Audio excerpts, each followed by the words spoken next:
Bonjour à tous et bienvenue au webinaire d'aujourd'hui sur le leadership climatique pour les entreprises en 2019. Avant de commencer la séance, donc quelques informations. Vous avez joint la présentation en utilisant le système haut-parleur avec votre ordinateur, mais si vous voulez joindre par téléphone, il vous suffit de sélectionner téléphone et le numéro correspondant s'affichera. Vous aurez la possibilité de poser vos questions pendant la séance. Vous pouvez poser vos questions à tout moment et nous les aborderons à la fin, pendant la session questions-réponses. Si nous n'avons pas le temps d'y répondre ou de ne pas répondre à toutes les questions, nous pourrons aussi vous faire part des réponses en email suivant la séance. Nous enregistrons cette séance, donc nous pouvons aussi vous envoyer les diapos si vous le souhaitez à la suite de la séance. Donc aujourd'hui, nous allons vous faire part d'une feuille de route que l'on a pu assembler au cours des années pour aider les entreprises à comprendre où commencer, quelles étapes sont nécessaires, quels sont les obstacles à surmonter, comment utiliser les opportunités pour devenir une entreprise leaduse en termes de climat. Et comment nous pouvons vous aider à faire ça. Donc, sans plus attendre, je vais introduire l'équipe. Donc, ici, aujourd'hui, dans la salle, je suis avec mon collègue, Guy Ricard. Bonjour à tous. Oui, je suis un directeur associé dans l'équipe service d'entreprise. Ça fait 8 ans que je travaille ici et je me spécialise aux objectifs et stratégies de réduction d'impact environnemental, surtout avec des grandes entreprises. Je suis un des conseillers techniques officiels de l'initiative Science Based Targets et j'ai contrôlé notre travail avec plus de 50 entreprises dans ce domaine-là. Merci. Et moi, je suis donc exécutive client. Je suis au Carbon Trust depuis à peu près 1 an et demi. Quand j'ai commencé, j'étais plutôt du côté de l'implémentation, mais depuis, j'ai transitionné un peu plus vers le côté business développement de l'entreprise, notamment vers le business développement en Europe et dans d'autres géographies aussi. Alors, pour commencer un peu sur l'entreprise, donc le Carbon Trust, qui sommes-nous, que font-nous? Donc, nous sommes une entreprise assez particulière, ou plutôt unique. Et donc, la principale raison pour laquelle nous existons en tant qu'entreprise, c'est pour accélérer la mission vers une économie durable, une économie bas carbone. Donc, c'est vraiment au fond de tout ce qu'on fait. Et notre objectif final, c'est ça. Nous arrivons à livrer sur notre mission grâce à 4 piliers majeurs. Donc, nous conseillons les entreprises, le secteur public, les gouvernements sur les opportunités dans un monde durable et bas carbone. Nous mesurons et certifions l'empreinte environnementale d'organisations, de produits et de services, notamment grâce à nos différents labels que on va introduire plus tard dans la séance. Nous développons et déployons des technologies et des solutions à faible intensité carbone, notamment donc en efficacité énergétique, mais aussi en énergie renouvelable. D'ailleurs, nous avons un programme d'éoliennes offshore qui est en place depuis plus de 10 ans et qui a vu beaucoup de succès ces 10 dernières années à réduire le coût de l'énergie éolienne offshore. Et finalement, vu que nous sommes une entreprise indépendante, concentrée sur notre mission et sans dividende, nous pouvons vraiment aider les entreprises et toute entité à atteindre cet objectif, vu qu'il est aligné à notre objectif même aussi. Un peu plus sur la chronologie et sur notre croissance en tant qu'une entreprise. Notre taille a beaucoup changé ces 18 années passées. Donc, nous avons été créés à l'origine par le gouvernement britannique donc pour soutenir le développement d'une économie durable, d'une économie bas carbone, comme je l'ai déjà dit. Mais au début, nous étions concentrés surtout à faire ça dans le Royaume-Uni. En 2008-2009, nous avons changé d'entité et donc nous ne sommes plus maintenant financés par le gouvernement. Nous sommes devenus nous avons toujours été indépendants, mais maintenant nous n'avons aucun financement. Nous sommes une entité commerciale, mais notre mission reste la même. Une des choses qui a beaucoup changé, c'est le fait que nous avons un focus beaucoup plus international maintenant. Nous avons d'ailleurs ouvert des bureaux en Chine, en Afrique du Sud, au Mexique, au Brésil. Et suite à une grande demande de la part d'entreprises européennes, nous avons cette année, en 2019, en avril, ouvert notre premier bureau en Europe, à Amsterdam. Et donc, nous continuons à agrandir notre mission et à développer le potentiel de nos services en Europe. Ok, alors le bénéfice d'avoir été aussi actif dans le domaine du développement durable et changement climatique depuis 18 ans est que nous avons pu apprendre beaucoup de nos partenaires et de nos clients. Alors aujourd'hui, nous allons vous faire part de ce savoir-faire et notamment de ce qu'on appelle une feuille de route vers le leadership climatique. Il y a 4 étapes qui commencent par la conformité légale et le reporting climatique, en passant aux stratégies de réduction, identification des implications futures et qui finit au leadership climatique. Je vais maintenant expliquer un peu de chaque étape. Donc, le premier pas de beaucoup d'entreprises est le bilan carbone qui permet d'identifier où se trouvent les impacts les plus importants en termes de carbone. Un bilan carbone organisationnel ou disons scope 1 ou 2, est une évaluation des émissions qui viennent de leur opération directe. Un bilan carbone d'une chaîne de valeur fait la même chose, mais se concentre sur les ressources consommées par l'entreprise indirectement, en amont ou en aval de l'entreprise. Et un bilan carbone produit regarde un produit ou service spécifique et donne à une entreprise la connaissance de l'impact de ce produit et les stages auxquels l'impact de ce produit est le plus fort. Pour expliquer un peu mieux, les émissions scope 1 et 2 représentent ceux qui sont directement liés aux opérations d'une entreprise. Il faut prendre en compte l'utilisation de combustible, le transport propre à l'entreprise, les émissions de procédés ou fugitives et toute l'électricité achetée. Un bilan carbone organisationnel est souvent le point de départ pour une entreprise et sa stratégie bas carbone, car cela permet de faciliter la gestion et réduction d'émissions. En effet, si une entreprise a déjà de bonnes pratiques internes et veut avoir une influence positive sur son empreinte totale, elle peut faire un bilan carbone de sa chaîne de valeur. La chaîne de valeur ou scope 3 comporte 15 catégories qu'on peut voir ici. Chaque entreprise devra regarder différentes combinaisons de catégories, car seulement certaines catégories seront pertinentes par secteur. Chaque catégorie doit être calculée de manière différente aussi. Et c'est important à savoir qu'une entreprise peut tirer beaucoup de bénéfices d'une analyse scope 3. Par exemple, cela peut débloquer le potentiel d'accroître l'efficacité en termes de ressources, d'encourager la collaboration avec ses fournisseurs, d'identifier les opportunités d'innovation et mener à des économies de coûts. Et cela peut aussi créer un avantage concurrentiel grâce à la production et promotion de produits durables.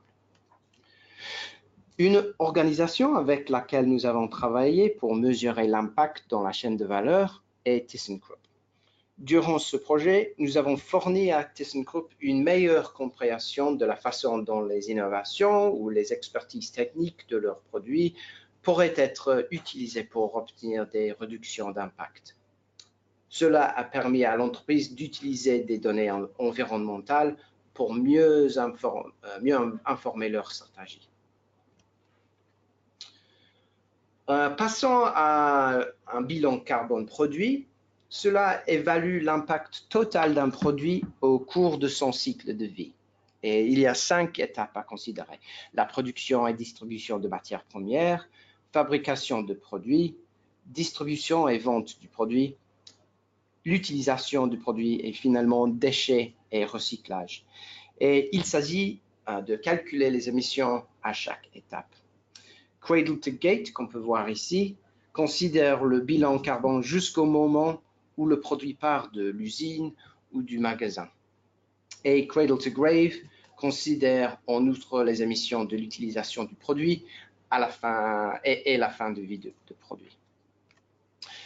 Nous avons aussi travaillé avec Holcim pour calculer l'empreinte totale de leurs produits en prenant une approche de cycle de vie, incluant la production, le transport et leur distribution en aval.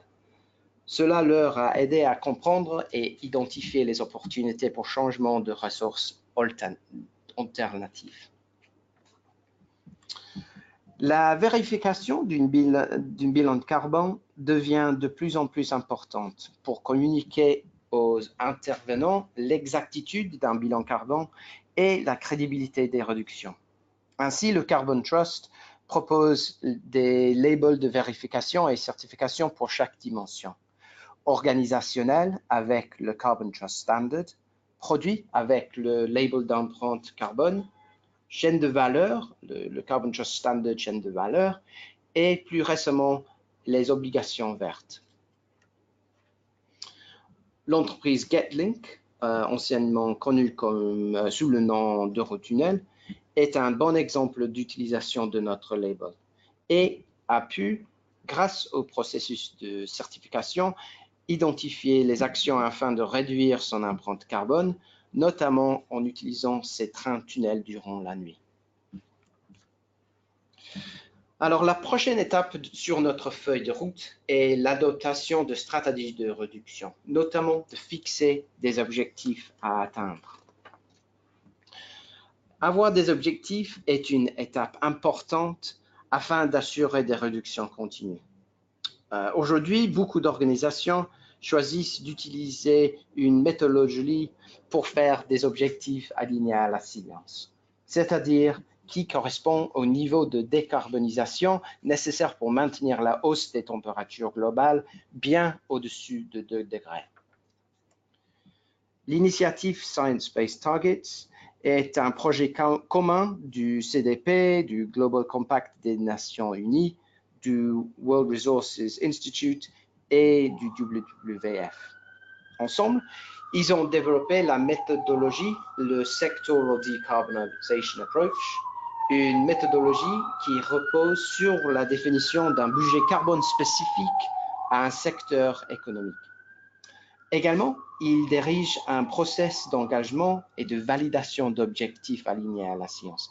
Et plus que 50 entreprises se sont engagées.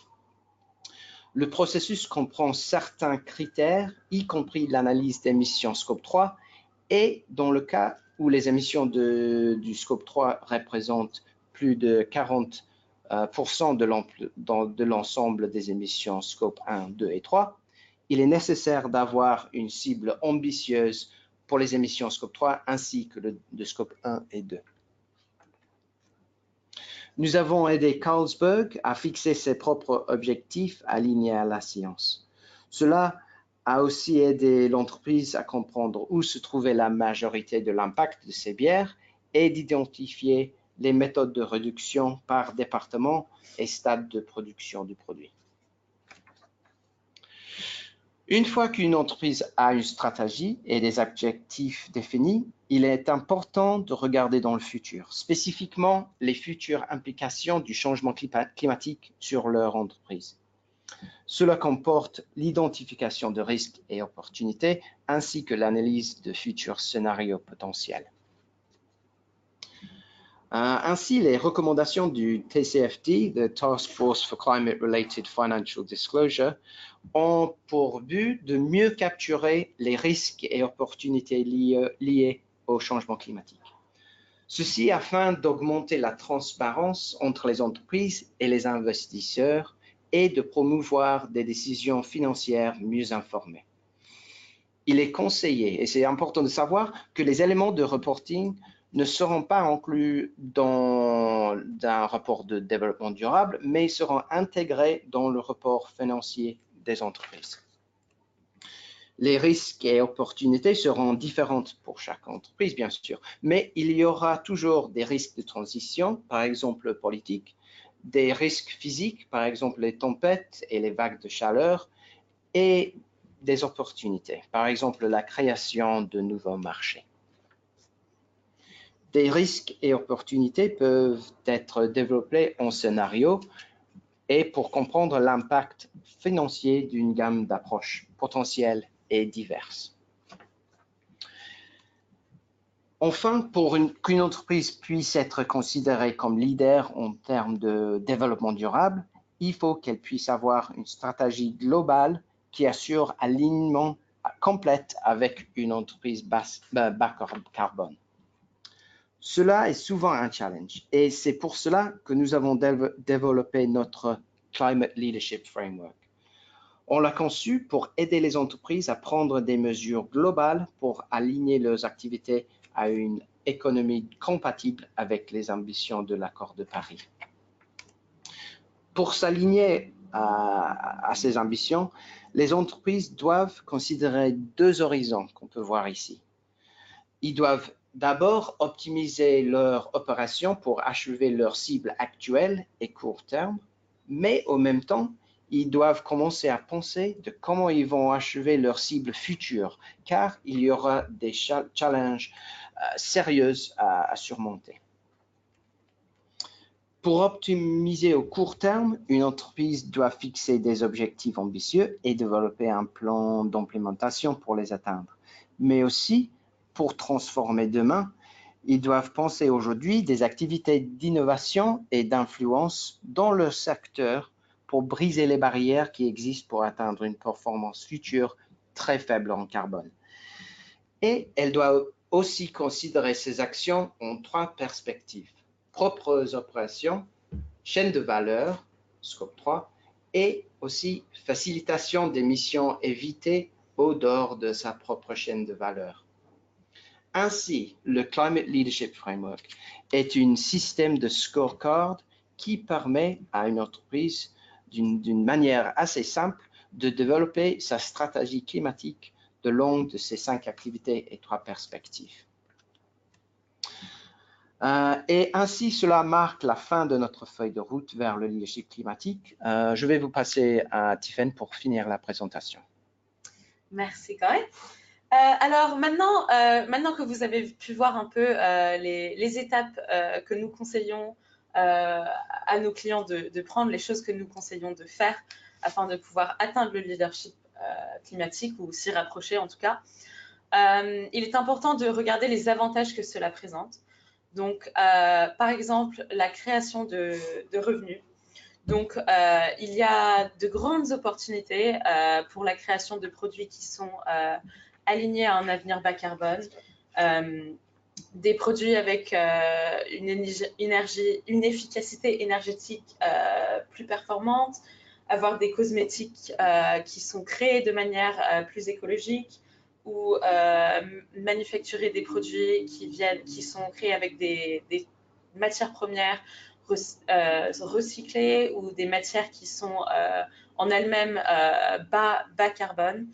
Donc, il y a de grandes opportunités d'agrandir les profits d'une entreprise en s'alignant à un futur qui sera très différent d'aujourd'hui et commencer à penser maintenant ce qu'il faut changer et ce qu'il faut améliorer. Il y a aussi bien sûr la réduction des coûts. Donc comment réduire ces factures, et une des choses qui est toujours le cas, c'est qu'il y a beaucoup d'opportunités pour réduire les coûts d'une entreprise, les coûts fixes. Par exemple, en générant sa propre énergie. On voit d'ailleurs dans beaucoup de marchés autour du monde que l'énergie solaire devient moins chère et même moins chère que l'énergie fossile sur certains marchés. Donc, investir dans cela, c'est une manière de pouvoir utiliser ça. Aussi, bien sûr, comme je l'ai déjà mentionné avant, l'efficacité énergétique dans la manufacture, dans les bureaux, en termes de transport. Il y a vraiment beaucoup de scope pour améliorer dans ces endroits et donc réduire les coûts liés à l'opération de l'entreprise. Après, bien sûr, il y a la gestion de risque. Donc, la gestion de risque, c'est une chose qui n'est pas nouveau aux entreprises du tout. Les entreprises ont toujours géré les risques pour de raisons diverses.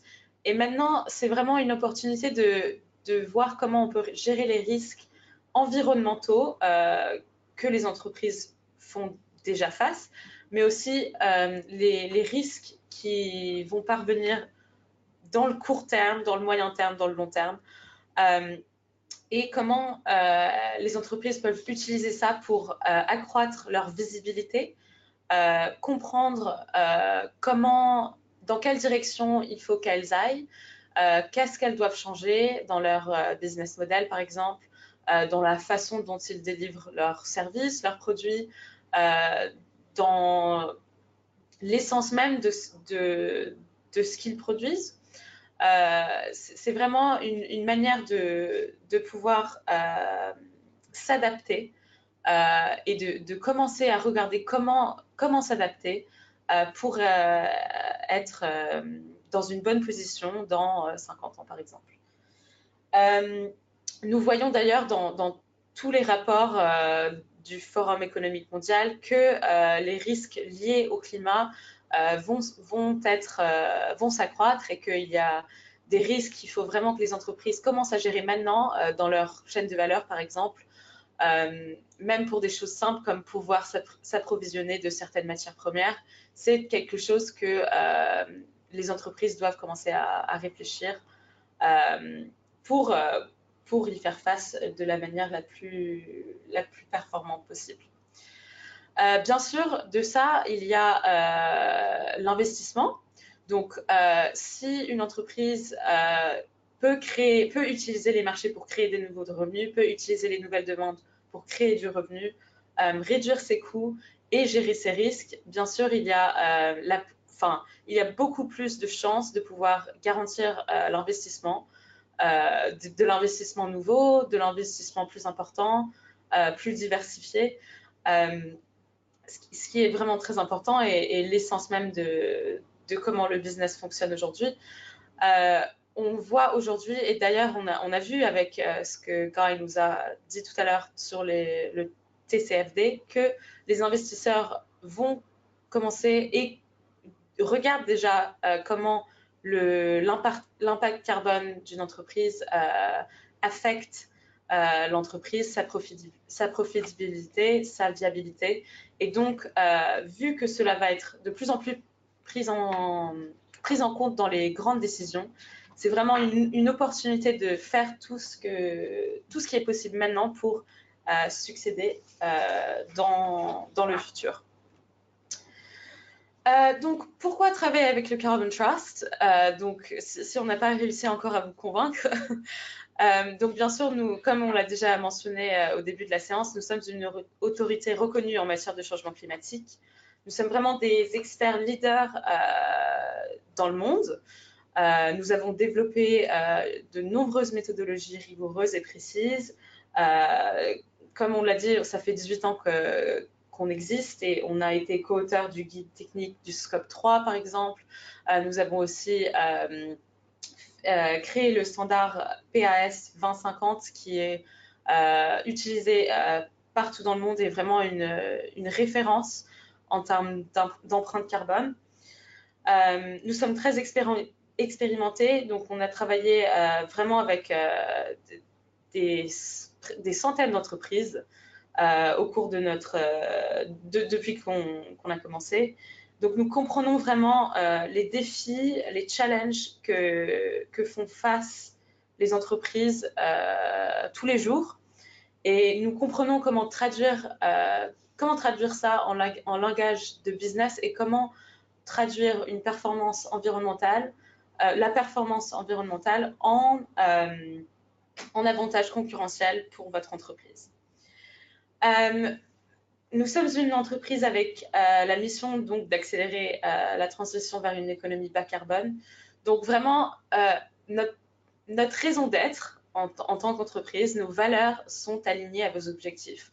Pour nous, le succès, c'est de vous aider à devenir une entreprise plus durable. On ne peut pas être plus aligné que ça. Et bien sûr, donc notre marque est très crédible et très reconnue. Donc beaucoup de nos clients nous disent que nous leur apportons, et une des choses qu'ils trouvent très, très important, c'est que nous leur apportons un avantage d'image de marque, de réputation. Donc ils savent que quand le Carbon Trust dit vérifie quelque chose ou fait un projet avec une entreprise, que quand l'entreprise va après communiquer les résultats, que les résultats sont crédibles, les reconnus et que vraiment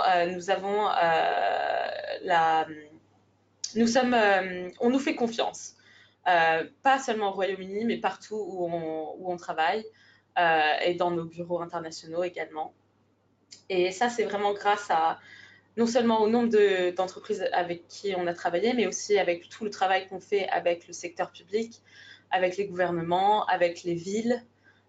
Donc, nous avons vraiment une expertise qui nous permet d'avoir une réputation forte et liée au leadership climatique, justement. Donc, maintenant, je vais aussi vous montrer quelques-uns de nos clients avec qui nous travaillons depuis un certain temps maintenant.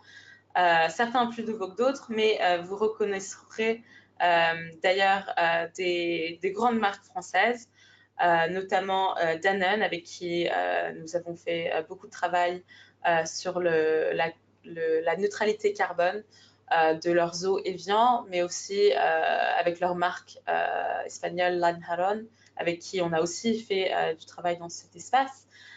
Et aussi d'autres grandes entreprises comme AXA ou la BNP Paribas qui on aide depuis 2009 à réduire leur impact carbone chaque année. Mais comme vous pouvez voir, il y a de nombreuses entreprises en Europe, européennes, notamment Tetra Pak, par exemple, avec qui on travaille beaucoup aussi. Donc, ceci marque la fin la première partie de notre séance, en tout cas. Donc, maintenant, on va vous laisser nous poser vos questions. Donc, si vous avez des questions, vous devez juste les taper dans votre ordinateur et nous pourrons y répondre maintenant. Alors, donc, nous avons quelques questions. On va aller, donc, comme j'ai dit, donc, celles qu'on ne pourra pas aborder pendant la séance, on pourra vous envoyer un email avec notre réponse. Donc, alors, première question, je pense pour Guy. Est-ce que vous pouvez vous déplacer aux locaux de vos clients durant les projets? Oui, d'accord. Oui, bah, bien sûr, on peut faire ça. On est très content de venir aux locaux de nos clients. Mais en même temps, on est très conscient de l'impact environnemental de voyage d'affaires. Donc, souvent, on vient aux locaux pour le rendez-vous initial. Et puis, la plupart de rendez-vous sont faits par téléphone, par exemple, après. Merci.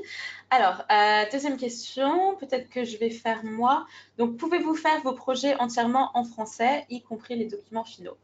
Alors oui, donc c'est tout à fait possible. Donc, nous avons plus de 30 nationalités représentées ici au Carbon Trust. Donc, on a des capacités des capacités multilingues et donc dont le français que l'on peut faire. Bien sûr, on fait beaucoup de délivrables en anglais, mais il est parfaitement possible de les faire en français aussi. Donc, il n'y a pas de problème là. Alors, troisième question. Donc, pour Guy, je pense. D'accord. Les projets durent typiquement combien de temps? Ah, d'accord, bonne question. Ben, en vérité, ça dépend de ce qu'on est demandé à livrer pour les clients. Mais souvent, les projets durent entre 3 et 6 mois. Souvent, on a besoin de beaucoup de données de nos clients. Donc, un élément important, c'est la vitesse dans laquelle nos clients peuvent fournir ces données-là. Donc, ça peut vraiment changer la duration des projets. Ouais, très bien. Alors, une autre question. Est-ce que les diapos seront disponibles à la fin de la séance? Donc oui, comme j'ai dit au début, donc nous pouvons vous envoyer les diapos en email et nous enregistrons aussi cette séance. Donc vous pouvez avoir accès à cela aussi. Alors, est-ce qu'on a d'autres questions?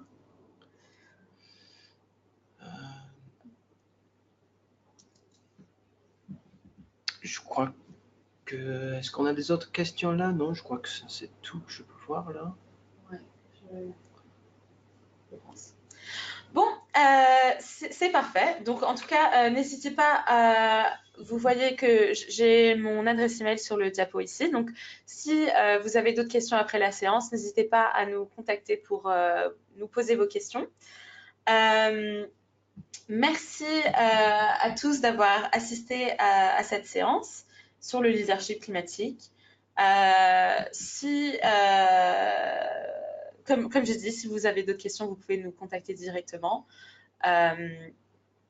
Et au nom du Carbon Trust et de moi-même et de Guy, merci et bonne fin de semaine. Ok, merci, au revoir. Au revoir.